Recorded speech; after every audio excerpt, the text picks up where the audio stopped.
ওগো আল্লাহ, ওগো মালিক, তুমি ছাড়া তো আমাদের আর কেউ নাই, তুমি ছাড়া তো আমার আর কেউ নাই। আল্লাহ গো, তুমি যদি মাফ না করো কে আমাকে মাফ করবে? তুমি যদি মাফ না করো কে আমাকে মাফ করবে? তুমি যদি আমাকে মাফ করো তাহলে তোমার কোনো দিকে কমবে না, তুমি যদি আমাকে মাফ না করো তোমার কোনো দিকে বাড়বে না। আল্লাহ গো, তুমি আমাকে মাফ করে দাও। সারাটা জীবন অন্যায় কাজ করেছি, সারাটা জীবন নাফরমানি করেছি, আমার কাছে কালেমার দাওয়াত কম আসে নাই, আমার কাছে কালেমার দাওয়াত কম আসে নাই, আমাকে লোকেরা কম বোঝায় নাই। ওগো আল্লাহ, তুমি আমাকে মাফ করে দাও। মাফ না করলে কোথায় যাব, কার কাছে যাব?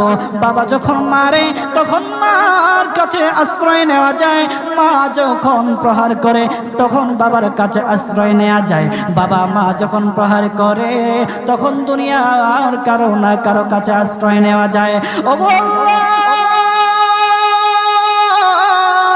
ওগো মালিক, তুমি যদি আমাকে মারো, তুমি যদি আমাকে আযাব দাও, ওগো আল্লাহ, কার কাছে যাব, কার কাছে গিয়া মাফ চাইবো? ওগো আল্লাহ, মেহেরবানি করে মাফ করে দাও। এইরকম কান্না করতেছে, কান্না করতেছে, চোখের পানি তার এমন ভাবে পড়তেছে, দাড়ি ভিজতেছে, দাড়ি ভিজে জমিনের মধ্যে চোখের পানি পড়তেছে, কান্না করতেছে।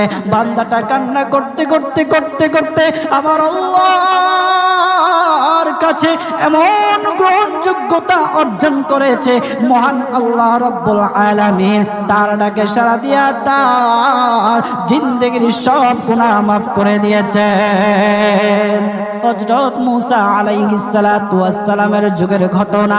একজন বড় পাপিষ্ট ছিল, জীবনে এমন কোন গুনাহ নাই যে গুনাহ সে করে নাই।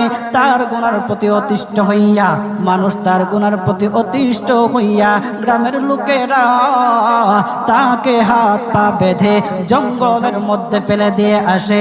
জঙ্গলের মধ্যে থাকতে থাকে, কিছুদিন থাকার পর মালাকুল মউত যখন তার সামনে এসে উপস্থিত, এর আগ মুহূর্তে সে বান্দা আল্লাহর কাছে ডেকে ডেকে বলতেছে, ওগো মালিক, তুমি ছাড়া তো আমাদের আর কেউ নাই, তুমি ছাড়া তো আমার আর কেউ নাই। আল্লাহ গো, তুমি যদি মাফ না করো কে আমাকে মাফ করবে? তুমি যদি মাফ না করো কে আমাকে মাফ করবে? তুমি যদি আমাকে মাফ করো তাহলে তোমার কোনো দিকে কমবে না, তুমি যদি আমাকে মাফ না করো তোমার কোনো দিকে বাড়বে না। আল্লাহ গো,